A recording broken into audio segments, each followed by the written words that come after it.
नमस्कार। स्वागत है आपका टीवीएस टॉक्स यूट्यूब चैनल में। मैं दोबारा हाजिर हूँ अनुपमा के आज के लेटेस्ट एपिसोड के अपडेट्स के साथ। तो उससे पहले अगर हमारे इस चैनल पे आप नए हैं तो हमारे इस चैनल को लाइक शेयर और सब्सक्राइब ज़रूर कर दिया करें और कमेंट सेक्शन में अपनी राय ज़रूर दें। तो चलिए जानते हैं क्या कुछ इंटरेस्टिंग हुआ है आज के एपिसोड में। तो आज के एपिसोड की शुरुआत शाह हाउस में सुबह सुबह अनुपमा से होती है, जो कि बहुत खुश नज़र आती है और बोलती है कि आज इतने दिनों बाद थोड़ी देर तक ही सही लेकिन सुकून की नींद सो पाई, क्योंकि मेरी बेटी मेरे पास है और एक ही छत के नीचे है, मेरे आंखों के सामने है, तो अब सब कुछ अच्छा ही होगा। इसलिए पहले जाके मेरी बेटी को जगाती हूँ, फिर उसे नाश्ता खिला दूंगी। फिर जाके जानकी बहन और बाकी के लोगों से भी बात कर लूँगी कि अब अनु की रसोई बंद नहीं रह सकती, क्योंकि मेरी अनु वापस जो आ गई है। फिर अंतमा घर के हॉल में आती है आध्या को ढूंढते ढूंढते और देखती है तो आध्या अपने सोने के जगह पे नहीं होती। तभी अंतमा ये कहने लगती कि ये कहाँ चली गई। हाँ, हो सकता है जल्दी उठने की आदत होगी उसे, वहाँ आश्रम में जल्दी उठ जाते होंगे ना सब लोग।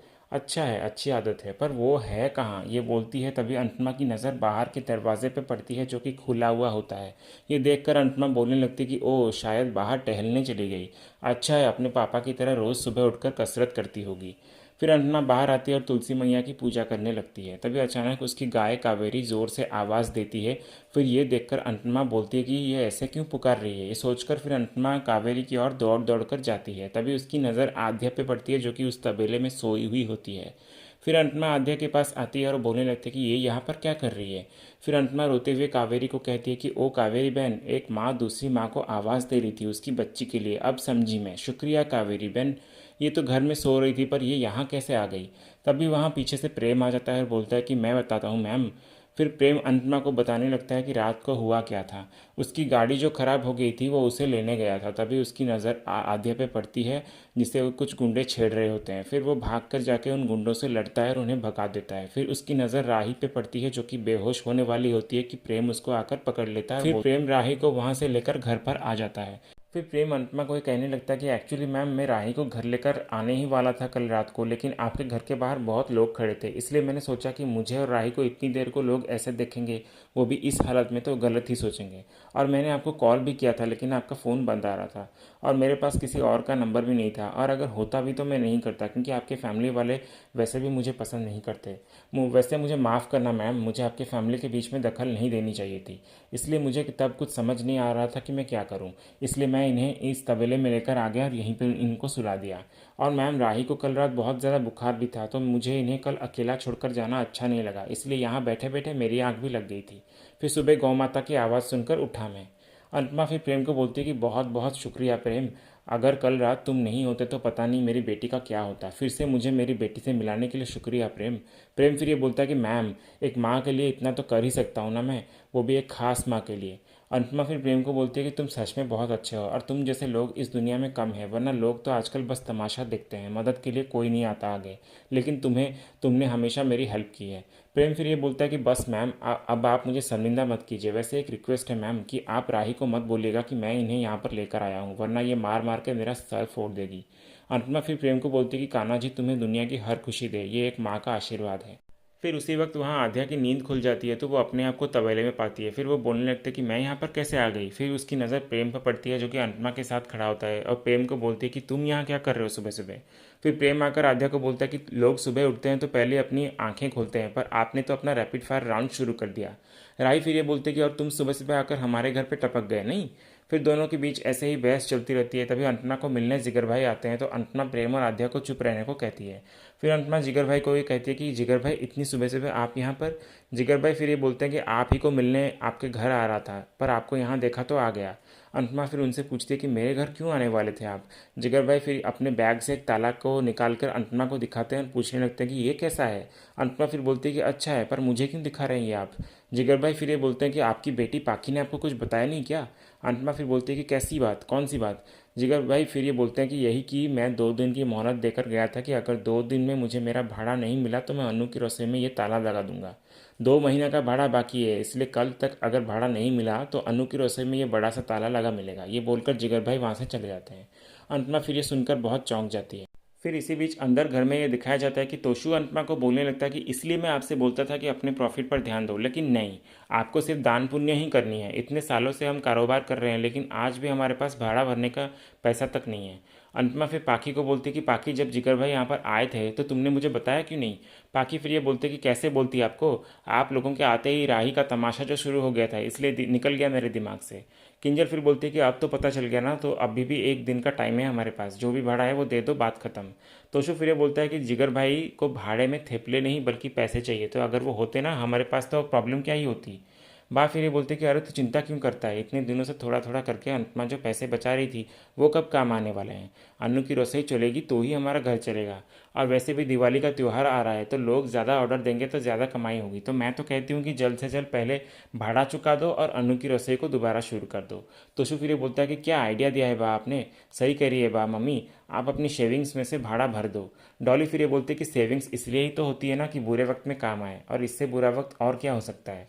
बा फिर अनुपमा को आकर बोलती है कि क्या सोच रही है अनुपमा, जितना भी भाड़ा है उतने का चेक बना और उस जिगर भाई के मुंह पे मार के आ। फिर अनुपमा खामोश रहती है, कुछ नहीं बोलती। तभी सब लोग बार बार अनुपमा से पूछते हैं कि क्या हुआ मम्मी, आप चुप क्यों खड़े हो, पैसे नहीं है क्या हमारे पास। तभी अनुपमा ये बोलती है कि नहीं, पैसे नहीं है हमारे पास। बा फिर ये बोलते कि क्या हुआ, पैसे नहीं है का क्या मतलब है, जो पैसे जमा करके तूने रखे थे वो गए कहाँ। तोशु फिर ये बोलता है कि कहीं आपने वो पैसे किसी चैरिटी पे तो नहीं डाल दिए। अनुपमा फिर ये बोलती है कि हाँ, राही के आश्रम को बचाने के लिए मैंने उन्हें वो पैसे दे दिए। अगर वो पैसे मैं नहीं देती तो मेरी बेटी मेरे साथ नहीं होती। इतने सालों से मैंने जो भी पैसे जमा किए थे वो मैंने वहाँ दे दिए, इसलिए मेरे पास कुछ भी नहीं है अभी देने को। बा फिर गुस्सा आ जाती है और बोलती है कि अनुपमा तू द्वारका मन्नत मांगने गई थी या हमारा सत्यानाश करने गई थी। किंजल भी तभी ये बोलती है कि सच में मम्मी आपने अपनी सारी सेविंग्स लुटा दी। तोशु भी फिर ये बोलता है कि मुझसे तो आप एक एक पैसे का हिसाब लेती हैं, पर खुद आपने एक ही दिन में 10 लाख रुपए उड़ा दिए। बा फिर ये बोलते कि और 10 लाख के बदले में लाई भी तो लाई क्या, ये बदतमीज लड़की। आद्या फिर चिल्ला के बोलती कि राही नाम है मेरा। पाखी फिर आद्या को चुप कराती है और बोलती कि चुप रहो तुम। फिर पाखी अनुपमा को बोलती कि मम्मी क्या है ये सब, जिसे आप बेटी बेटी बोलते थकती नहीं थी, उस बेटी ने आपके साथ आने के लिए 10 लाख रुपए ले लिए। बा भी फिर ये बोलते कि इस लड़की के लिए तुमने हम सबको मुसीबत में डाल दिया। फिर अंश वहाँ सामने आता है और बा को बोलता है कि सॉरी बा, पर वो पैसे अनुमा के थे, उनके पर्सनल सेविंग्स थे, तो वो उनके साथ जो चाहे करे, हमें क्या। डॉली फिर ये बोलती है कि कैसे उनके पैसे वो कैसे हो गए। तभी परी वहाँ आती है और बोलती है कि वैसे ही जैसे मेरी मम्मा के पैसे सिर्फ मम्मा की ही होती है। किंजल फिर परी को ये कहती है कि तुम बड़ों के बीच में मत बोलो परी। माही फिर वहाँ आकर बोलती है कि जब बड़ों के पास कोई जवाब नहीं होता ना, तो वो यही बोलते हैं कि बड़ों के बीच मत बोलो। किंजल फिर माही को बोलती है कि चुप रहो तुम माही। बा फिर ये बोलती है कि तुम सब लोग अब अपनी महाभारत बंद करो, अनुपमा को पूछने दो।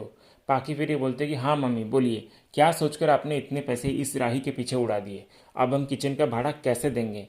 अनुपमा फिर बोलती है कि हो जाएगा, कुछ ना कुछ ज़रूर हो जाएगा। तोशु फिर ये बोलता है कि कैसे कुछ ना कुछ हो जाएगा, ये लड़की इतने सालों से गायब थी, अगर अभी नहीं मिलती और वापस भी नहीं आती तो कोई फ़र्क नहीं पड़ता, लेकिन अन्नू की रसोई बंद हो गया तो फ़र्क पड़ेगा मुझको, आपको और हम सबको। अनुपमा फिर तोशु को बोलती है कि मेरी बेटी के वापस नहीं आने से मुझे बहुत फ़र्क पड़ता है, समझा तू। जानती हूँ कि मेरी अन्नू की रसोई बंद पड़ने से सबको फ़र्क पड़ेगा, लेकिन कुछ ज़रूर करूँगी और जिगर भाई से बात ज़रूर करूँगी, और ज़रूरत पड़े तो उनसे हाथ पैर जोड़कर भीख तक मांग लूँगी कि थोड़ा और समय दे दे हमको। दिवाली के दुगने ऑर्डर भी लूँगी, दिन रात मेहनत करूँगी, फिर पैसे जमा करके भाड़ा चुका दूंगी। तोशु फिर बोलता है कि मम्मी ये इतना ईजी नहीं है जितना आप बोल रहे हो। अनुपमा फिर बोलती है कि जानती हूँ ईजी नहीं है, लेकिन नामुमकिन तो नहीं है ना। तभी किंजली अनुपमा को ताना मार के बोलती है कि चलो अब शुरू हो जाएगा इनका मोटिवेशनल स्पीकिंग कोर्स। अनुपमा फिर किंजल को सुनाती है और बोलती है कि कम से कम मैं सिर्फ बातें नहीं करती और ना ही किसी को ताने मारती हूँ, मैं अपने पैसे सिर्फ अपने लिए बचा के नहीं रखती, और जो पैसे मैंने मेरी बेटी के लिए दिए हैं ना वो मेरे थे। इतने सालों से मेहनत करके वो पैसे मैंने खुद जोड़े थे, तो मेरे पैसे को खर्च करने के लिए या किसी को दान देने के लिए मैं किसी को क्यों पूछूं। और आप लोग होते कौन हो जो मैं आप लोगों से पूछूं, और आप लोगों का मेरे पैसे पर क्या हक है। मेरी बेटी को वापस लाने का यही एक रास्ता था, तो उसके लिए मुझे 10 लाख तो क्या 20 लाख भी देने पड़ते तो भी दे देती मैं। लोन लेती, भीख मांग कर लेती, चाहे कैसे भी देती, लेकिन देती ज़रूर, क्योंकि मैं अपनी बेटी के लिए कुछ भी कर सकती हूँ और करूँगी, समझे तुम लोग। तोशु फिर ये बोलता है कि तुम तो अब अपनी फैमिली के लिए भी कुछ कर लीजिए, इस प्रॉब्लम का सलूशन अब आपको ही निकालना होगा, वरना इस दिवाली हमारे पास दिए तक जलाने के पैसे नहीं बचने वाले। बा फिर ये बोलती कि तोशु बिल्कुल सही कह रहा है, अब महीना ख़त्म होने के लिए कुछ ही दिन बाकी है, जैसे ही महीना ख़त्म होगा फिर अखबार वाला, सब्जी वाला, दूध वाला सबकी लाइन लग जाएगी घर के बाहर। तभी आद्या ये सब देखकर मन में बोलने लगती है कि मुझे तो लगा था कि पैसों की तंगी सिर्फ हम अनाथ आश्रम वालों को रहती है, पर यहाँ भी वही हाल है। फिर इसी बीच दूसरी ओर अंश, माही और परी अपने कुछ सेविंग्स से पैसे जमा करने लगते हैं, लेकिन वो पैसे भी कम पड़ने लगते हैं। फिर अंश ये बोलता है कि शर्म आनी चाहिए हमको, इतने बड़े हो गए हैं हम लोग फिर भी फैमिली पे बोझ बने बैठे हैं। पर परी भी ये कहने लगते हैं कि प्रॉब्लम के टाइम पे अगर फैमिली के काम नहीं आए तो क्या फ़ायदा हमारे होने का। तभी ईशानी वहाँ रूम पे आती है। फिर परी ईशानी के पास जाती है और बोलती है कि ईशानी, अन्नू की रसोई के लिए हम लोग भाड़ा जमा कर रहे हैं, तेरे पास तो पैसे होंगे ना, तो तू भी कंट्रीब्यूट करना। ईशानी फिर बोलती है कि मैं अपने पैसे नहीं देने वाली। अंश फिर ईशानी को आकर बोलता है कि ईशानी तू इतनी सेल्फिश कब से हो गई। ईशानी फिर बोलती है कि मैं सेल्फिश नहीं बल्कि स्मार्ट हूँ और तुम सब इमोशनल फूल्स हो। लेकिन गलती भी अन्नू माँ की ही है, क्या ज़रूरत थी उनको ऐसी डाउन मार्केट लड़की के लिए दान करने की। अब खुद उन्होंने प्रॉब्लम क्रिएट किया है तो सॉल्व भी उन्हें ही करना होगा। अंश फिर ये बोलता है कि अन्नू माँ ने हमें हमेशा सपोर्ट किया है, हमें पढ़ाया लिखाया और हमारी सारी डिमांड्स पूरी भी की, और आज उन्हें हमारी हेल्प की ज़रूरत है तो तुम मना कर रही हो। तभी पाखी वहाँ रूम पे आती है और बोलती है कि तो करो ना मदद, किसने मना किया है तुम लोगों को, लेकिन मेरी बेटी ईशानी को बख्श दो। फिर माही आगे आकर बोलती है कि पर दीदी, ईशानी भी तो इसी घर की बेटी है ना। पाखी फिर ये बोलती है कि लेकिन तुम नहीं हो इस घर की बेटी, ये मालूम है ना तुम्हें, इसीलिए तो मम्मी तुम्हें इतना लाड प्यार करती है। चाहे माही हो या आध्या, मम्मी का सारा प्यार सिर्फ बाहर वालों के लिए है, और हम तो मम्मी के लिए कुछ हैं भी नहीं, तो फिर क्यों सोचे हम लोग उनके लिए। ईशानी भी फिर ये बोलती है कि मॉम बिल्कुल सही कह रही है, इसलिए मेरी मानो तो तुम सब भी इस सब में मत पड़ो। ये बोलकर ईशानी और पाखी वहाँ से चली जाती हैं। फिर ईशानी के जाने के बाद अंश ये बोलता है कि देखा देखा इसको, कि खुद को इन्फ्लुएंसर कहती है और खुद ऐसे इन्फ्लुएंस होती है। फिर माही ये बोलती है कि ठीक है ना, कोई बात नहीं, अभी हम हमारे प्रॉब्लम्स पे फोकस करते हैं। अंश फिर ये बोलने लगता है कि गेमिंग में तो पैसे नहीं बनेंगे, इसलिए मुझे कोई फिक्स जॉब पकड़नी पड़ेगी, क्योंकि इनकम चाहिए फैमिली को सपोर्ट जो करना है। माही भी फिर ये बोलती है कि मुझे भी पढ़ाई के साथ साथ कोई पार्ट टाइम जॉब कर लेनी चाहिए। परी भी फिर ये कहते हैं कि मुझे भी जॉब करनी है, पर मम्मा करने ही नहीं देंगी, वो बोलेंगी पहले सीए की पढ़ाई ख़त्म कर। तभी वहाँ आध्या आती है और अंश, माही और परी को ऐसे परेशान देखती है तो उनके पास आती है और बोलने लगती है कि तुम लोग इतनी जल्दी बड़े मत हो जाओ, जिम्मेदारी उठाने के लिए ना पूरी लाइफ पड़ी है। अपनी पर्सनल एक्सपीरियंस से बोल रही हूँ मैं कि जिम्मेदारी ना एक ऐसा ट्रैप है जिसमें तुम एक बार फंस गए ना फिर निकल नहीं पाओगे। अब तुम मुझे ही देख लो, मेरे पास आश्रम और अपनी जिम्मेदारी उठाने के लिए कोई और चारा ही नहीं था, क्या करती, पर तुम्हारे पास तो है ना, इसलिए अनुपमा जी के प्रॉब्लम्स को उन्हें खुद संभालने दो। माही फिर ये आगे आकर बोलती है कि हमें पता है कि आप उन्हें लाइक नहीं करती, पर हम उनसे बहुत प्यार करते हैं, और जहाँ प्यार होती है वहाँ फ़िक्र होती है, इसलिए हम अनुमा की फ़िक्र करना नहीं छोड़ सकते। फिर इसी बीच अनुपमा भी अनुज की फ़ोटो को अपने सीने से लगाकर रो रही होती है और उन्हें याद कर रही होती है। फिर कान्हा जी से प्रार्थना करती है कि कोई तो रास्ता दिखाइए। फिर इसी सीन के साथ ही आज का ये एपिसोड ख़त्म हो जाता है।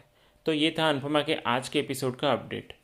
तो ऐसे ही और डेली एपिसोड के अपडेट्स जानने के लिए हमारे इस चैनल से जुड़े रहिए। हम मिलते हैं नेक्स्ट एपिसोड के अपडेट्स के साथ। धन्यवाद।